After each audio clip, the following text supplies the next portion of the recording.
The date was Wednesday, August 4th, 1943. The world was still at war, and Canadian troops were engaged in the Italian campaign since early July.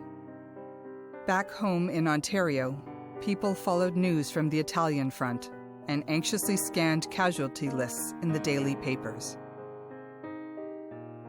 It was not the best time for a provincial election, and only 52% of eligible voters went to the polls that day to elect the 21st Parliament of Ontario. Though voter turnout was low, the election was significant in the evolution of the role of women in the political fabric of the province. In the Toronto riding of Brackendale, voters elected Margaret Ray Lecoq, while the citizens of York East sent Agnes Campbell MacPhail to Queen's Park. For the first time in the province's history, women would take their place alongside men in the legislature. It was the culmination of a long journey for women to win the right to vote and to run for public office in Ontario. At the point of Confederation, the opportunities that faced women were, like those that faced men, really contingent on many different characteristics. So we know, for example, in Canada that Indigenous women were really not enfranchised until the early 1960s. But the opportunities that faced women, for example, their access to education, their access to the professions, was often very contingent on the socioeconomic status of their families. So that, for example, the opportunities that would have faced a woman who came from an upper middle class, perhaps affluent Protestant family here in Toronto, to attend the University of Toronto when it initially opened to women students in the 1880s, those opportunities would have been significantly greater than the opportunities that might have accrued to a woman from a working class background and agricultural background. Right? So we can't really talk about women as a homogeneous group. We have to talk about the intersections of their class backgrounds, their immigration status, and the opportunities that their families standing in Ontario society provided them or deprived them of. In the early 1800s, there was no law in Upper Canada against women voting, though by convention, at election time, they mostly stayed at home.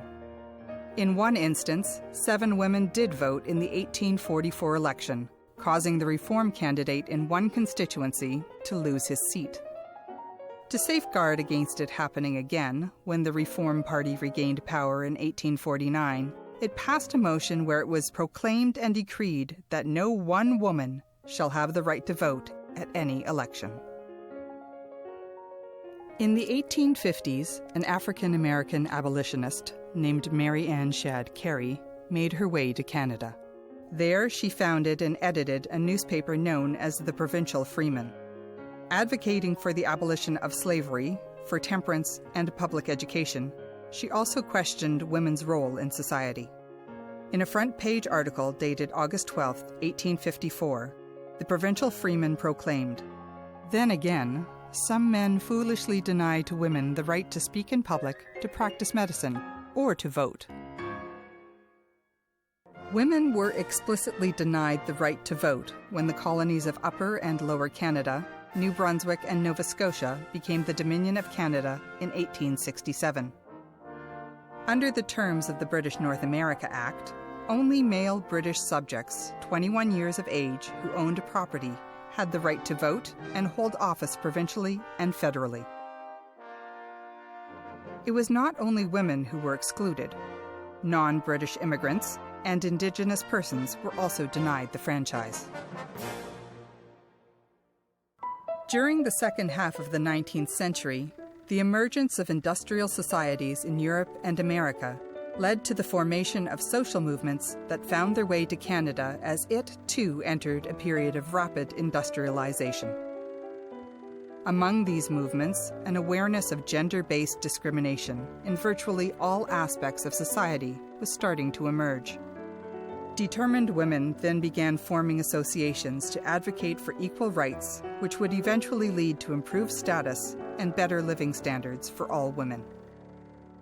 One such woman was Emily Stowe.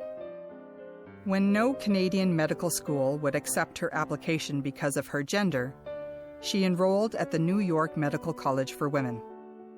Upon her graduation in 1867, she returned to Toronto to become Canada's first female medical doctor.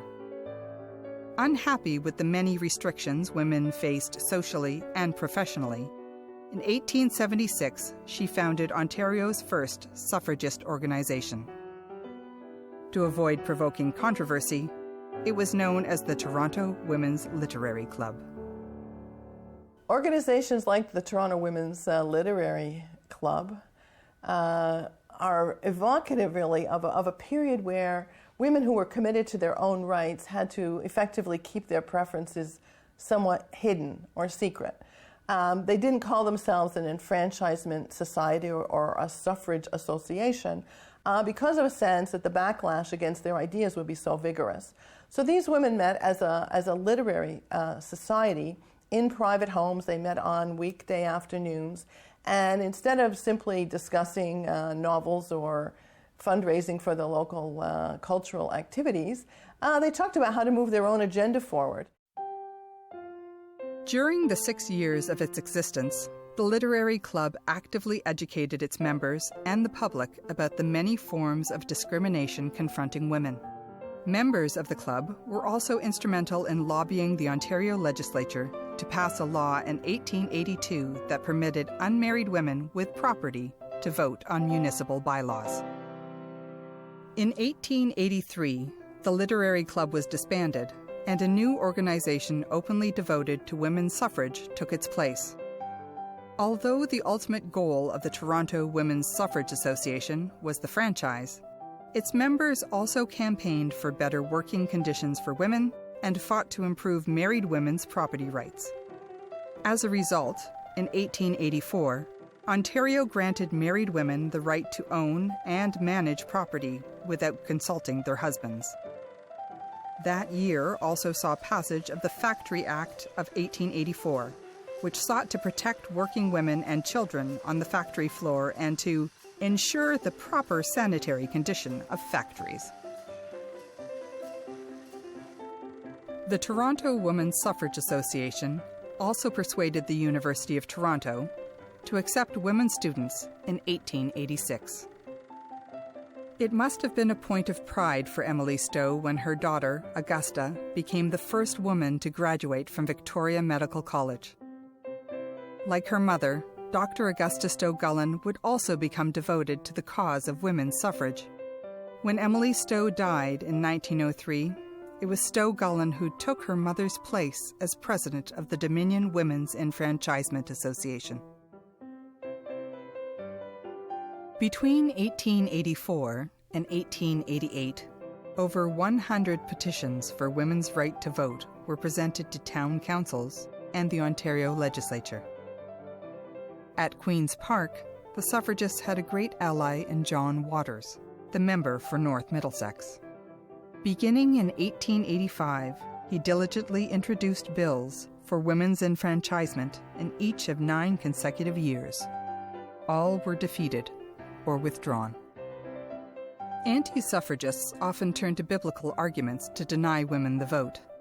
The Honourable John Dryden, the Minister of Agriculture, rose in the House to say, "The man was not made for the woman, but the woman for the man.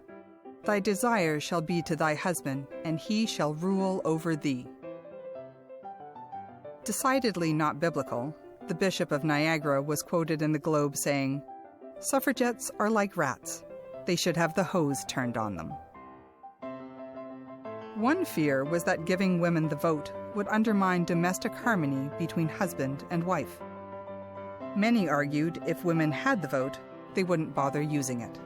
My grandmother didn't get to vote until she was in her 30s. She was born in 1888, and so she never missed an opportunity to vote. She lived well into her 90s, and she went to vote at every single election from the time she was allowed. So that was really ingrained. It was deeply ingrained in me that it was a right, but it was a right that we had been denied as women for so long. And because my own grandmother, with whom I was so close, had experienced that, I think I I value that. And honestly, I think of my grandmother when I go to vote. You know, it really is a touchstone for me that she didn't have the opportunity to vote. And then once she got it, she never, ever took it for granted.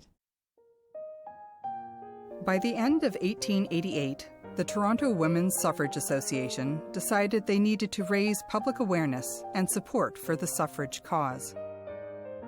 In January 1889, they sent 4,000 invitations to the first of 4 lectures by the American suffragists Dr. Anna Howard Shaw and Susan B. Anthony. The visiting suffragists helped increase popular support for the cause, and suffragist groups began forming throughout the province. As a result of this renewed enthusiasm, the Dominion Women's Enfranchisement Association, or the DWEA, was formed. With Dr. Stowe as president, local branches of the association were soon formed in cities and towns across Ontario. Another important women's social reform movement of the time also played a pivotal role in the fight for women's rights. The temperance movement advocated mainly for the prohibition of alcohol, believing drink was responsible for many of society's ills. The Ontario chapter of the Women's Christian Temperance Union, or the WCTU, was founded in 1874 by Letitia Yeomans in Owen Sound. Although not initially in favor of women's suffrage, in 1891, a speech by Dr. Anna Howard Shaw prompted the Ontario chapter of the WCTU to join forces with the DWEA to push together for the women's vote. The WCTU hoped that with the women's vote would come the ability to enshrine prohibition in law. The Women's Christian Temperance Union was one of the major women's organizations of sort of early Ontario politics. Lots of my students question what on earth a temperance organization would be doing with what was called the progressive movement of that era. But it was a progressive movement. It was an effort to basically try and ensure that, you know, women and children had money for food in their homes and for shelter, and that all the family income that came from a male wage earner wasn't frittered away at the local bar. So the Women's Christian Temperance Union is part of a larger capital P progressive movement in the late 19th century, early 20th century, in many major Canadian cities, including Toronto. They wanted pure food and drug laws. They wanted minimum wage laws. They wanted public libraries. They wanted public water supplies, better opportunities for employment for young women and girls. So as a result, we can argue that the WCTU was part of an alliance, part of a larger progressive movement that really wanted to introduce social reform of what would be considered now to be moderate and progressive. It wasn't very radical. We're not talking about socialist and communist political parties here, but we're talking about middle-of-the-road social reform that has historically been very attractive to lots of women voters in Canada. So it was that in 1894, 150 delegates from the DWEA and the WCTU made a joint visit to Premier Oliver Mowat at Queen's Park. Although the Premier expressed sympathy for their cause, no action was taken on his part. In fact, it would be a long decade before any new bills promoting women's suffrage were introduced in the legislature. The suffragists then turned to political theater to get their message across. On the evening of February 18th, 1896, Letitia Yeomans' prohibitionists and Emily Stowe's suffragists staged a mock parliament at the Allen Gardens Pavilion in Toronto. It was a glamorous venue that seated 1,800 people. In a full evening of entertainment, the audience was treated to musical performances and served hors d'oeuvres. For the mock parliament, the Ontario legislature was recreated with the parts of the MPPs being played by women as they received a delegation of men humbly petitioning for the right of men to vote. Many well-known Ontario suffragists took part, including Dr. Emily Stowe, her daughter Augusta, and Letitia Yeomans. Mocking the arguments used by the anti-suffragists, they debated, to the pleasure of the crowd, whether men were fit or not for voting. it took decades between the first mock parliament at the Allen Gardens and the enfranchisement of women in Ontario. But the point is that it kept the issue alive and it kept the activists engaged. It was a very long struggle, but I think it did produce important results, and it also kept people together with a view that they were going to, do this collectively. They weren't going to burn out, and that they were going to have some fun while they were doing it. Because I think anyone who reads the script of that mock parliament will be aware of the fact that the claim that feminists have or had no sense of humor is absolutely groundless. I beg leave to move, seconded by the member for Parry Sound, the first reading, a bill entitled An Act to Prevent Men from Wearing Long Stockings, Knickerbockers, Roundabout Coats when Vice Member for Peel, a bill entitled An Act for the Protection of Dead Voters. The object of this bill is to place on the staff of civic officials in the City of Toronto, especially a duly qualified clairvoyant, whose business it shall... Madam Speaker, I beg to give notice that I will move at the next sitting of the House that any member using the House as a sleeping apartment be disqualified. February 13th. Miss Rose, do the government intend introducing a measure to provide for the ringing of a curfew bell at 10 o'clock each evening of the week, warning all men off streets unless accompanied by their wives? Speaker, I desire to give notice that at the next sitting of this House, I will introduce a bill to remedy the injustice from which the weaker half of humanity suffer, owing to a custom of antiquity, by which men, performing the same work as women, and in an equally efficient manner, receive only 1/2 or 1/3 the wage paid to women. Orders of the day. February 13th. Second reading bill number 48, an act to extend the franchise to men on the same conditions as to women.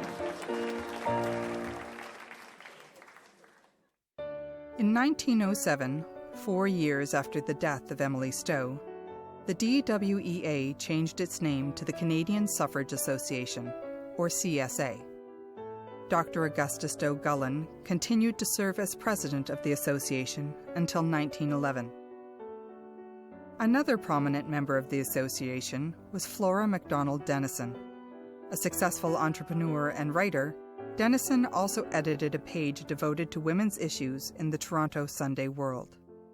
The newspaper was an important source of information and promotion for the suffrage cause. Dennison served as the CSA's president from 1911 to 1914, when she was succeeded by Dr. Margaret Gordon.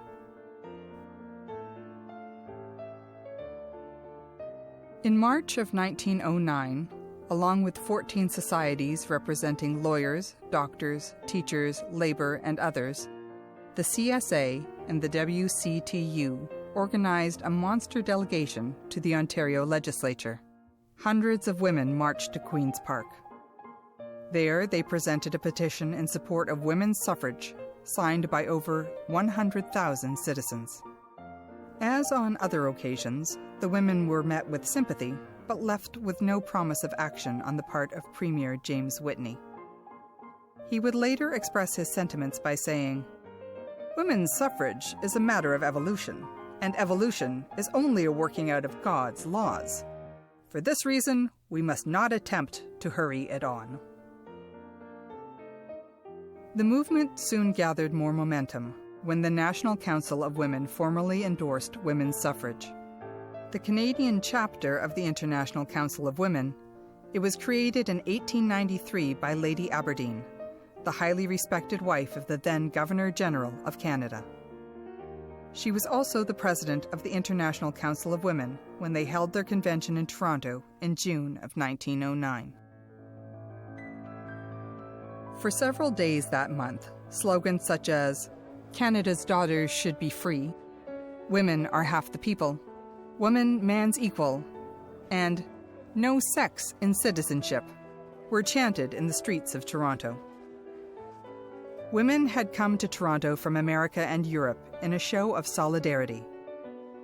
At one open public meeting, it was unanimously resolved that women ought to possess the vote in all countries where representative governments exist. Well, women have come, so far. I remember being in Thunder Bay and talking to an organization that was sharing, it was actually from the Finnish community, and they shared with me how it was that Finnish women helped with the women's suffrage movement here in Canada. Because when they had come to Canada, they lost the right to vote. And it was something that they had fought for in Finland, but had lost it by coming to Canada. And I remember how important that was, that as women, they banded together with the labor movement and with others to say that we want this right restored for us and for all other women. So the women's movement was definitely a part of our community. It was part of shaping the fabric of this province. Hard fought. And for women today, it's for us to remember that. And it's important for women to recognize that these rights were not just given, they were earned. While suffragists in Ontario campaigned within the law, British suffragists were often engaged in more radical and sometimes violent protest. The actions of the British suffragettes were followed with a mix of excitement and alarm in Canadian newspapers and periodicals. So when the CSA invited Emmeline Pankhurst, and later her daughter Sylvia, to give lectures in Ontario, venues like Massey Hall in Toronto were filled to capacity to hear them speak. Though the militancy the British suffragettes often endorsed never took hold in Canada, their passion did inspire Canadian suffragists and positively influenced public opinion. There were activities that suffragists engaged in elsewhere that were certainly more radical, but I think the ideas of some of the Toronto-based feminists were quite, controversial for the time, right? Some of them made the moderate argument that we should offer women the right to vote in order to sort of cleanse and purify society so it would be as orderly and tidy as the private household. There were others, including Flora MacDonald Dennison, who maintained that actually the reason women should have the right to vote was because of pure political justice. And that was a very radical argument. So while the tactics here in Ontario may have been middle of the road, some of the ideas were really quite radical for that time and for our times as well. In the spring of 1913, a monumental suffrage parade was organized to coincide with President Woodrow Wilson's inauguration. Women from around the world joined their American sisters in Washington, D.C., in a display of international solidarity. Flora MacDonald Dennison brought together a Canadian contingent made up of Ontario suffrage groups that traveled together by train to Washington. Upon being asked what the objects of the parade were, Dennison answered, "To give publicity to the movement for the enfranchisement of women, and to make people see that it is a logical movement and appreciate the justice of it." As with John Waters earlier on, the suffragists always had allies in the legislature. Between 1905 and 1916, private members' bills to extend the vote to women were introduced at every parliamentary session. In all, a total of 27 bills were brought forth. Further putting pressure on legislators, Dr. Margaret Gordon and the CSA also rallied 160 town and city councils to petition Queen's Park in support of the women's vote. At first, the bills and petitions were greeted with laughter and ridicule. But as time passed, they began to foster more serious debate. In the end, though, it would be events in Europe that pushed the issue to the top of the government's agenda. It would take the First World War to finally break down the government's opposition to women's suffrage. World War I serves as an important breakthrough, but of course it comes after periods of urbanization, industrialization, pressures by women's organizations to gain the right to vote and to access public office, to try and influence public policy. This has been a long time in coming, but certainly World War I offers an opportunity for a government to not only take the votes of women and hope to win re-election, but also to some extent to quiet some critics who've been vigorously pressing for these rights, and have had sympathetic hearings, but no support for their actual claim. Women's roles in society underwent profound changes during the war years. Many women left their established place in the home to take on work traditionally done by men who had enlisted.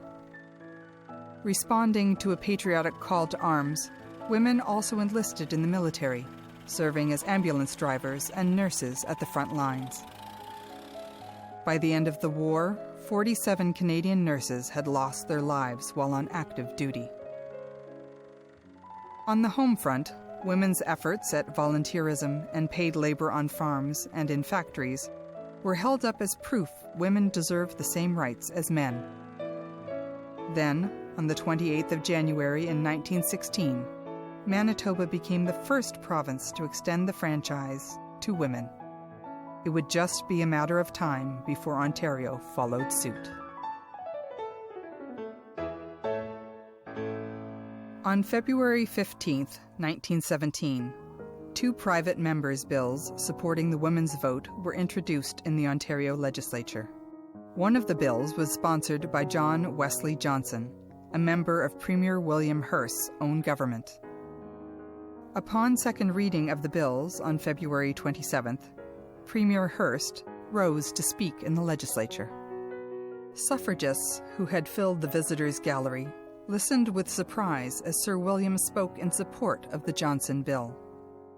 Paying tribute to the war work of women, he said it was on this account he now believed women should be taken into partnership with men in the councils of the nation.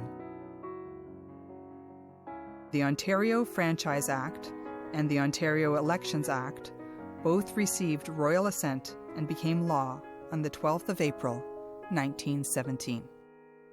But there was still one obstacle left. Though women had won the right to vote, they could not yet be elected to sit as members of the legislature. It would be 2 more years and more debate before women could run for office with the passage of the Women's Assembly Qualifications Act on the 4th of April, 1919. Beginning that year, 26 women would run as candidates through 7 provincial elections before Ray Lecoq and Agnes MacPhail were finally elected in 1943. By then, Agnes MacPhail was already well known. She had the distinction of being the first woman elected to the House of Commons in Ottawa. There, she represented the federal ridings of Grey South East and then Grey Bruce from 1921 to 1940. An advocate for adult education, free university tuition, and better access to education for rural people, she also supported state-funded daycare and prison reform. An ardent defender of women's rights, MacPhail said, "I want for myself what I want for other women, absolute equality." MacPhail's final political success was the passage in 1951 of Ontario's first equal pay legislation, the Female Employees Fair Remuneration Act. She had long lobbied for equal pay legislation, and despite limitations of the act that she herself criticized, it was a significant step forward in legislating equality for women in society. Ray Lecoq came from a political family. Her father, James J. Morrison, was a founder of the United Farmers of Ontario, the party that came to power in the 1919 Ontario election. She moved to Toronto when she married, and there she experienced both poverty and tragedy. Working as a milliner and seamstress, she lost her job, as did so many during the Depression years of the 30s. Then her daughter, Fern, died of complications from scarlet fever. She was only 12 years old. Following her daughter's tragic death, Lecoq became determined to represent the underprivileged and disadvantaged. Lecoq said that every human being of every color, race, or creed has an equal right to life, liberty, and happiness. As a member of the official opposition, Lecoq served as education critic. She supported equal pay for equal work, a wage for homemakers, and the right of women to stay on in the workplace after the war ended. An early environmentalist, she promoted reforestation and was critical of air pollution. Although she served only one term at the legislature, Ray LaCocque's career of activism continued. As president of the Housewives and Consumers Association, she organized a petition known as the March of a Million Names to protest the rising prices of food and household goods in the post-war years. A lifelong pacifist, LaCocque founded the Congress of Canadian Women and traveled as far as China to participate at international peace conferences. It would be 10 years and 4 elections in which 40 women stood as candidates before Ada Pritchard was elected in Hamilton Centre in 1963. Since that time, great inroads have been achieved by women. In 1992, Lynn McLeod became the first woman to lead a political party in Ontario. In 2009, Andrea Horwath became the first woman to lead the NDP. And in 2013, Kathleen Wynne was chosen to lead the Ontario Liberals, becoming Ontario's first female premier, a post she kept upon her re-election in 2014. In that election, 38 women were elected, representing 35.5% of the seats in the legislature. The fight for universal suffrage did not end with women obtaining the right to vote in 1917. It was only in 1954 that all Indigenous persons, women included, finally received the full franchise in Ontario. The activism of the suffragists and other reformers raised awareness and brought about legislative changes over time that improved the political, legal, and economic rights, not only for all women, but for all the citizens of Ontario. My grandmother had been part of these women who wanted the right to vote, and certainly, had explained to me the difference it makes to be able to speak for yourself, and how important that is. When you look back to how influential, can you imagine 100 years ago when women got the vote, how they influenced just what policies we have and what decisions government made? When my grandmother was born, she didn't have the right to vote, and I was acutely aware of that. When my mom was born, she wasn't yet a person. We need to uphold the suffrage movement in the same way that we uphold the civil rights movement. We don't give it the same credence. We don't have a day off, acknowledging women in politics. I've brought a project to my constituency called Girls in Government and Leadership, where we do teach the girls about suffragists, and we teach them about the fight for the right to vote. We also teach them that in other parts of the world, women aren't necessarily equal, and they do have to fight not only for their equality and education, but also for their freedom. From the moment I had eligibility to vote, when the time I turned 18, I don't think I've missed a single election in terms of voting. It's just something we were kind of raised with. Women have made a lot of progress in the last 100 years, certainly since they got the vote. And when you look back, and I can only look back 70 years, but when I look back and see where we are today, I think that there's been significant changes in policy and acceptance in the political environment, even though there are many, many challenges still to come.